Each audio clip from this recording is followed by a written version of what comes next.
गीता अध्ययन के सेशन में आप सभी का स्वागत। जहां आज काफी दिन बाद हमारे साथ फिर से सूद सर ने ज्वाइन किया है और सभी लोगों में उत्सुकता देखी जा रही है। सभी हमेशा इंतजार करते हैं सर का भी। और आज हम सर ने हमें पिछली बार अध्याय 11 तक करवाया था और आज सर 12वें अध्याय से शुरू करेंगे। सर को प्रणाम और निवेदन कि आज के सेशन की शुरुआत करें। बहुत बहुत धन्यवाद। मेरी ओर से आप सबको प्रणाम। बातचीत को शुरू करते हैं। इससे पहले के अध्याय नंबर 12 को शुरू करें। 11वें अध्याय का जो नाम है वो है विश्व रूप दर्शन योग। विश्व रूप दर्शन योग। योग हम समझते हैं यानी कि बातचीत होना, कम्युनिकेशन होना, एक दूसरे के आपको आपस में समझना, ये योग हो गया। विश्व रूप दर्शन, दर्शन यानी कि फिलॉसफी या अंडरस्टैंडिंग, अंडरस्टैंडिंग का योग। किस चीज की अंडरस्टैंडिंग का योग? विश्व रूप, विश्व के रूप की अंडरस्टैंडिंग का दर्शन, इसको समझना। विश्व का रूप क्या? जिसको हम कहते आए हैं अनंत, जिसमें सारी आकाश गंगाएं शामिल हैं, उसी में सूर्य, पृथ्वी और पृथ्वी के ऊपर जो भी कुछ है, जड़ चेतन, ये सब मिलाकर और वो शक्ति मिलाकर जिससे ये सब कुछ ऑटोमेटिकली चलता है, उसकी अंडरस्टैंडिंग, ये है विश्व का दर्शन। अगर ये समझ में आ जाए कि ये जो कुछ है सब कुछ मिलाकर के और उस शक्ति को मिलाकर के अगर हम देखें तो हम सब उसी का हिस्सा हैं और कुछ भी उससे अलग हो ही नहीं सकता। और अगर उससे अलग हो ही नहीं सकता तो फिर मैं जिस पर गुस्सा करता हूं वो भी उसी पर कर रहा हूं, जिससे प्यार करता हूं वो भी उसी पर कर रहा हूं, किसी को गाली देता हूं तो भी उसी को दे रहा हूं, किसी को अच्छा कहता हूं तो भी उसी को कह रहा हूं, गलतियां निकाल रहा हूं तो भी उसी की निकाल रहा हूं।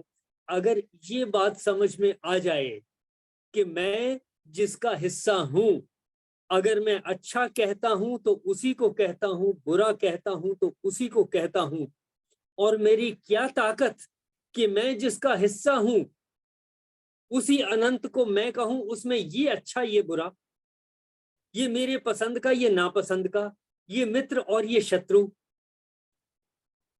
ये है समझ लेने की बात।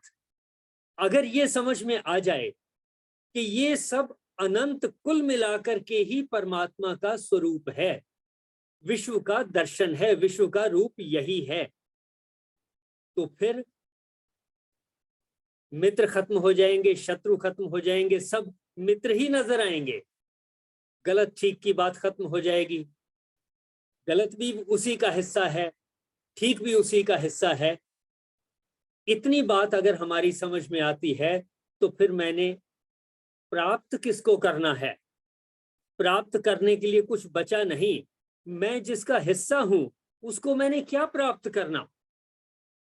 वो मुझे प्राप्त हो ही नहीं सकता। मैं ही उसको प्राप्त हूं क्योंकि मैं उसका हिस्सा हूं। ये बात समझ में आ जाए तो बहुत कुछ गीता में जो कुछ लिखा है वो बहुत आसानी से समझ में आ जाएगा। तो 11वें अध्याय में ये सारा कुछ समझाया कि विश्व के रूप को समझो, उसको विकराल भी दिखा दिया। उसी में ज्वालाएं हैं, उसी में अग्नि है, उसी में सब कुछ है, उसी में आंधी तूफान है, उसी में जन्म हो रहे हैं, उसी में मृत्यु हो रही है। ये कुल मिलाकर के जो कुछ है ये उस अनंत का, उस ईश्वर का ही स्वरूप है। ये जो विश्व का रूप है ये उस अनंत का ही रूप है, उसी का स्वरूप है। और इसमें हर चीज को ये समझ लेना कि ये उस अनंत का ही हिस्सा है। इतनी बात समझ में आए तो समझ लें कि हमने उसको जाना जिसका हम हिस्सा हैं, उसको जाना जिसके सभी हिस्से हैं। और इसके आखिरी श्लोक में, श्लोक नंबर 55 में कहा है, पांडव यानी हे अर्जुन, यह जो मत कर्मकृत मेरे लिए कर्मों को करने वाला है। अगर मुझे समझ में आ जाए कि मेरा मित्र भी उसी का अंश है, शत्रु भी उसी का अंश है, तो फिर मेरे जो कर्म होंगे वो ईश्वर के लिए ही होंगे। अगर मुझे पता हो कि जीव जंतु, पेड़ पौधे, पानी, हवा, मिट्टी, ये सारी चीजें उसी का अंश हैं, जिसका मैं भी अंश हूं, और यही मेरे लिए भी जरूरी हैं, तो फिर अगर मैं इनकी देखभाल करता हूं तो मैं उस अनंत की ही देखभाल कर रहा हूं। मैं जो कुछ कर रहा हूं उसी के लिए कर रहा हूं। अगर मैं उसके लिए कर रहा हूं तो डेफिनेटली मैं पानी को दूषित नहीं कर सकता, हवा को दूषित नहीं कर सकता, खाने के पदार्थों को वेस्ट नहीं कर सकता, और ऐसे बहुत कुछ है जो मैं करने से बच जाऊंगा, गलत करने से बच जाऊंगा, ठीक करने की तरफ लगूंगा, इन्हीं चीजों को आगे बढ़ाने की तरफ मैं लगूंगा। पांडव यह, हे पांडव यानी हे अर्जुन, जो मत कर्मकृत मेरे लिए कर्मों को करने वाला है, मत परमः मेरे परायण है, यानी मेरे लिए ही सब कुछ करने वाला है, मुझे ही सर्वशक्ति समझता है। मत भक्त है, कैसे मेरा भक्त है, कैसे होंगे उसके भक्त? अगर ये समझ में आ जाए कि हम उसी का हिस्सा हैं, तो भक्त होने में क्या देर लगी, कि मैं उसका नुकसान नहीं करूंगा, उसकी वृद्धि के लिए ही काम करूंगा, उसके फायदे के लिए ही काम करूंगा, यहां बात खत्म हो जाती है। तो मैं उसका भक्त हो गया, भक्त होने के लिए और कुछ करना नहीं पड़ेगा। मत भक्त है, जो मेरा भक्त है, संग वर्जित है, जिसके लिए अटैचमेंट वर्जित है, कि ये मीठा है, ये मुझे अच्छा लगता है, ये कड़वा है, ये अच्छा नहीं लगता, ये मित्र है, ये अच्छा लगता है, ये शत्रु है, ये नहीं अच्छा लगता, ये मुझे चाहिए, ये मुझे नहीं चाहिए। ये जो आसक्ति है, ये जो बांट लेना है, इसी से भेदभाव शुरू होता है, कि ये मेरा मित्र है, ये तो अच्छा है, ये शत्रु है, ये नुकसानदायक है, ये परमात्मा का हिस्सा नहीं है। ये भाव हमें तंग करते हैं। संग वर्जित है, यानी जहां हमारी एक के प्रति अटैचमेंट और दूसरे के प्रति घृणा, ये दोनों चीजें समाप्त होती हैं। सर्वभूतेषु निर्वैर है, सर्वभूत प्राणियों में वैर रहित है। जब समझ में ही आ जाए कि हम सब उसी के अंश हैं, तो फिर वैर किससे, नुकसान किसको पहुंचाएंगे? किसी को नुकसान नहीं पहुंचाएंगे। जो जैसा है उसको कैसे इस्तेमाल करना है, उसका कैसे अपने दैनिक जीवन में उपयोग करना है, इस पे फोकस करेंगे, इस पे सोचेंगे। सर्वभूत भूतेषु निर्वैर है, स माम एति, वह मुझे प्राप्त होता है। यानी कि वो प्राप्त होने का मतलब वो ईश्वर का हिस्सा ही है, ऐसा उसकी समझ में आ जाएगा। उसको प्राप्त तो है ही, हम उसके हिस्से हैं ही। तो कौन सी बात समझने वाली हुई? इसी का जिक्र अगले पहले श्लोक में ही आएगा, अध्याय 12 के। तो क्या कहा? हे पांडव, जो मेरे लिए कर्मों को करने वाला है, ये पहली बात। जो मेरे परायण है, यानी मुझे ही सर्वोत्तम मानता है, मेरे ही सब हिस्से हैं, ऐसा मानता है। मद भक्त है, मेरे लिए ही अच्छे काम करने वाला है। संग वर्जित है, अटैचमेंट उसको नहीं रही, उसके लिए सारी चीज बराबर है। जब चीजें एक अच्छी है एक बुरी है, तब गड़बड़ होती है। आगे है सर्वभूतेषु निर्वैर है, सब में निर्वैर। ये 5 चीजें हो गई। फिर देखें क्या क्या। यह मत कर्म कृतक, ईश्वर के लिए काम करने वाले। कैसे होंगे ईश्वर के लिए काम? कि सब कुछ उसी का अंश है, तो जो काम किया जाए अच्छा या बुरा, वो उसी ईश्वर के लिए ही है। ईश्वर के लिए काम इस तरह से होंगे। मत परमम, मेरे परायण है, हम उसकी देखभाल करेंगे। जिसके परायण है हम उसकी देखभाल करेंगे, उसको नुकसान नहीं होने देंगे। ये दूसरी बात हुई। तीसरी, मेरा भक्त है, हम उसका ध्यान रखेंगे, बिगड़ने नहीं देंगे।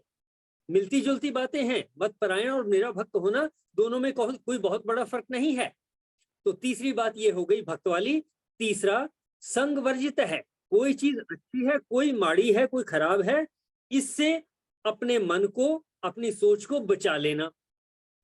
सर्वभूतेषु निर्वैरः, सब भूत प्राणियों में जो वैर रहित है, ऐसा भक्त मुझे ही प्राप्त है, यानी वो ईश्वर जैसा ही है, ईश्वर का ही अंश है। यहां तक देखें, किसी का कोई प्रश्न है तो फिर उसकी चर्चा करेंगे, नहीं तो अध्याय नंबर 12 के पहले श्लोक पे चलेंगे।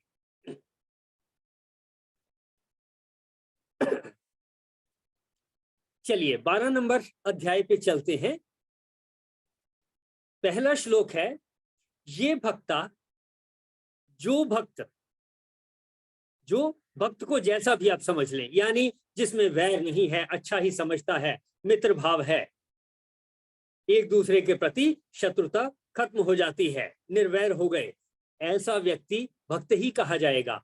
ये भक्ता, जो भक्त एवं सतत युक्ता, इस प्रकार, किस प्रकार, जो अभी 4-5 बातें इससे पहले हमने डिस्कस की, इस प्रकार सतत युक्ता, लगातार युक्त हैं इस काम में, ऐसी सोच में, ऐसे कर्मों में, निर्वैर होने में, सद्भावना रखने में जो युक्त हैं, लगे हुए हैं, ये भक्ता एवं सतत युक्ता, इस प्रकार से जो भक्त लगातार लगे हुए हैं, युक्त हो गए हैं, त्वाम, उनमें, ये और दूसरे कौन से, अक्षरम अव्यक्तम अपि पर्युपासते, जो उसकी उपासना करते हैं जो क्षरण होने वाला नहीं है। अक्षरम, जिसका क्षरण नहीं होता, क्षर नहीं होता, जो अविनाशी है। अक्षरम, अक्षर है, अविनाशी है। अव्यक्तम, व्यक्त नहीं है। मेरे मन में कुछ विचार हैं, मैंने अभी उनको कार्यान्वित नहीं किया, ये अव्यक्त है। बीज के बीच में पेड़ छुपा है, लेकिन जब तक उगा नहीं है, अव्यक्त है। बीज उग गया, अभी छोटा है, बड़ा नहीं हुआ, बड़ा होना अव्यक्त है। उसके फूल नहीं लगे, फूल लगने अव्यक्त हैं। फल नहीं लगे, फल लगने अव्यक्त हैं।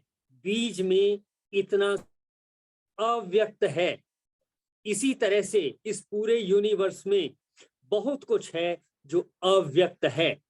तो यहां अर्जुन ने पूछा कि जो ऊपर तरीके से जैसा बताया गया कि आप ही सब कुछ हो, और दूसरे लोग, दूसरे भक्त जो उसकी उपासना करते हैं, उसको परम मानते हैं, जो अव्यक्त है, इन दोनों में योग वित्तमा के, इन दोनों में उत्तम कौन है? यानी अर्जुन पूछ रहा है कि इन दोनों में बढ़िया कौन सा है। अब आप सोच लें जरा, बढ़िया कौन हो सकता है? जवाब तो आगे आएगा, लेकिन अगर हमें ये समझ में आ जाए कि सब जो व्यक्त है या जो अव्यक्त है उसी का ही अंश है, तो फिर इसको, व्यक्त को नमस्कार करने वाला, उसकी देखभाल करने वाला, पेड़ पौधों की देखभाल करने वाला, उनको फल सब्जियों को उगाने वाला, या जो अव्यक्त है, जो बीज हैं, उनकी उपासना और ध्यान करने वाला, इन दोनों में कौन बढ़िया? दोनों ही बढ़िया हैं, कोई घटिया नहीं हो सकता। सवाल, अब अगर हम इस तरीके से सोचते हैं तो लगता है कि ये प्रश्न जो है बेमानी सा प्रश्न है। ऐसे प्रश्न का कोई मीनिंग नहीं रह जाता। कब? जब हमें समझ में आ जाए कि व्यक्त और अव्यक्त दोनों ही बातें एक ही हैं, दोनों में कोई फर्क नहीं है। वही अनंत शक्ति व्यक्त में है, वही अनंत शक्ति अव्यक्त में है। आज की बात, आज का समय यहां समाप्त होता है। किसी का कोई प्रश्न हो तो आप अपना प्रश्न रखें, छोटे में बातचीत करेंगे, उसके बाद आज की चर्चा को समाप्त करेंगे। देखें किसी का कोई प्रश्न हो।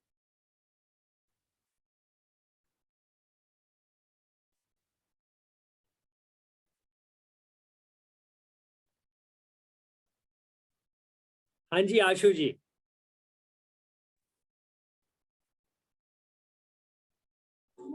जी सर। और समझ में आ गया है तो कोई कह सकता है कि हाँ मेरी समझ में आया, व्यक्त और अव्यक्त दोनों ही ईश्वर ही है, ईश्वर से भिन्न कुछ भी नहीं है। सर थोड़ा सा ये कल दोबारा एक्सप्लेन कर देना, व्यक्त और अव्यक्त। ठीक है, बिल्कुल ठीक, हाँ जी। बिल्कुल ठीक। इसको और चर्चा करेंगे इसके ऊपर कल को, लेकिन आज के लिए मैंने इतना ही कहा। जो चीज दिखाई देती है, जो इंद्रियों से पकड़ में आती है, उसको व्यक्त कहा जा सकता है, व्यक्त कहते हैं। और जो इंद्रियों से पकड़ में नहीं आती है उसको अव्यक्त, यानी जो पैदा नहीं हुआ, जो बड़ा नहीं हुआ, जो दिखाई नहीं देता, जो सुनाई नहीं देता, जिसका कुछ नहीं कहा जा सकता, वो अव्यक्त है। तो ये ठीक, इसके ऊपर कल एक बार फिर इसी श्लोक के ऊपर चर्चा करेंगे, क्योंकि यहीं से 12वां अध्याय शुरू होता है। और कुछ? Thank you.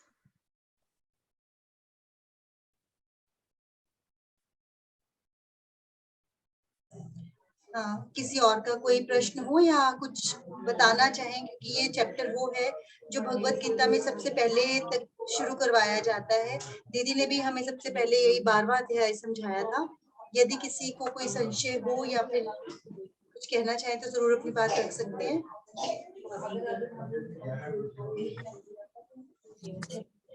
Thank you so much sir. इसी के साथ समापन की ओर बढ़ेंगे। बहुत शॉर्ट और क्रिस्प सेशन सर का रहा। आप सबका बहुत बहुत धन्यवाद, और इतनी देर सुना, ध्यान से सुना, इसके लिए सबका एक बार फिर धन्यवाद, और मेरी ओर से सभी को प्रणाम। Welcome sir, welcome. Welcome sir.